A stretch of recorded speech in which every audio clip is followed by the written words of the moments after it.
Bonjour Monsieur Paul-Étienne Pierrecourt. Bonjour David. Vous êtes l'auteur de livres sur Notre-Dame de la Salette. Oui. Pourriez-vous nous en dire un peu plus, s'il vous plaît? Oui, alors, merci David. Je me suis spécialisé sur le sujet de l'apparition de la Salette. C'est une apparition de la Sainte Vierge qui a eu lieu en 1846, qui a fait l'objet d'une enquête de l'Église et qui a été reconnue. Il y a eu beaucoup de guérisons miraculeuses. C'était 12 ans avant Lourdes. On connaît beaucoup Lourdes aujourd'hui, mais la Salette, c'est vrai que c'est moins connu aujourd'hui. Et pourtant, c'est une apparition très importante parce que la Sainte Vierge a donné un message prophétique et qui concerne directement notre époque. Notre-Dame avait dit que l'Église serait éclipsée, que Rome perdrait la foi et deviendrait le siège de l'Antéchrist. Et effectivement, depuis Vatican II, on constate que tout est nouveau à Rome. On a une nouvelle messe, on a un nouveau droit canon, on a un nouveau calendrier liturgique, des nouveaux dogmes avec Vatican II, comme la liberté religieuse, la collégialité, l'œcuménisme, ce qui correspond d'ailleurs à la triade liberté, égalité, fraternité, qui est une devise maçonnique. Et justement, le lien avec Vatican II et la maçonnerie, je l'ai fait dans ce premier livre, De la Salette à Diana Vaughan. Alors, Diana Vaughan, officiellement, c'est quelqu'un qui n'a pas existé. C'était une franc-maçonne très haut placée. Elle appartenait à la haute maçonnerie luciférienne, elle était proche d'Albert Pike.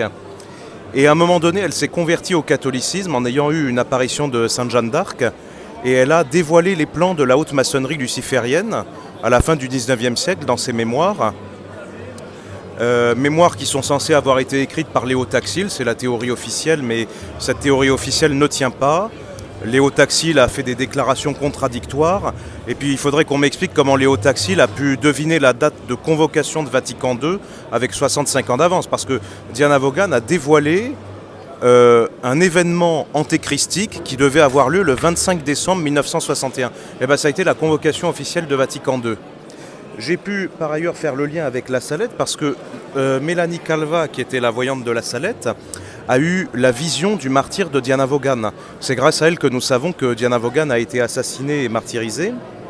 Et le secret de la Salette est tellement important que les personnes qui sont actuellement au Vatican ont essayé de faire croire que le secret de la Salette n'était pas une vraie révélation mariale.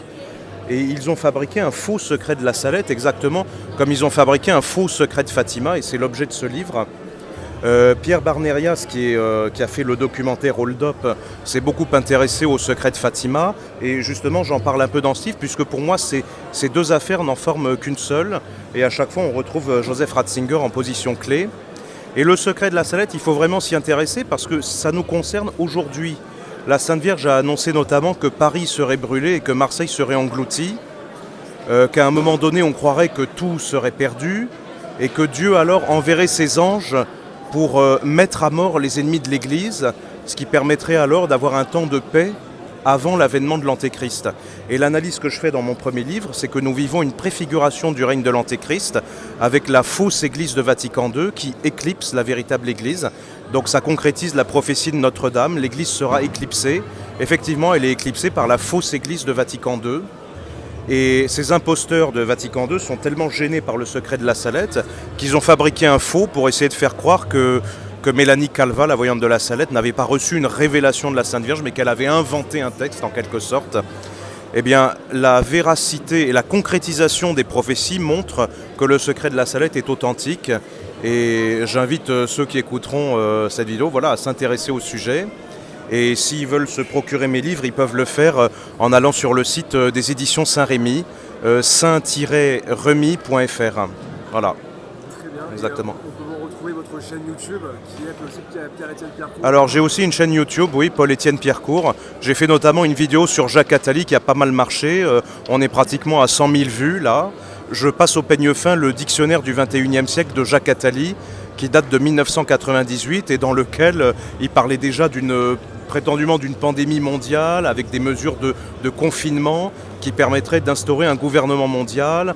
Il parlait de l'ARN messager aussi, de nanopuces qui permettraient d'avoir regrouper les données bancaires, les données médicales, etc. Donc quand on voit ce qui se passe avec Bill Gates, avec ce fameux brevet 666 dont il est question dans Hold Up, quand on voit Klaus Schwab et le forum de Davos, et ce que Klaus Schwab a écrit dans la 4e révolution industrielle, notamment par rapport à des puces qu'on pourrait implanter dans le cerveau, quand on fait le lien avec les injections anti-Covid, quand on regarde au microscope ce qu'il y a dans ces injections, ben voilà, on a une vue d'ensemble de ces différents sujets. Et on voit d'ailleurs que ces gens-là ont un projet mystique.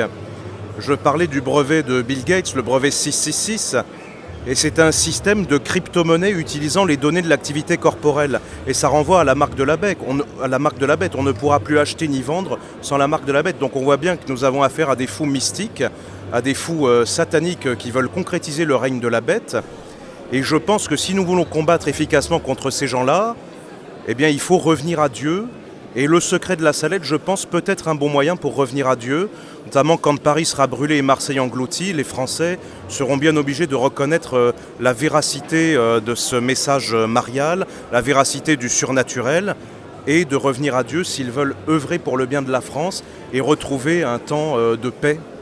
Voilà.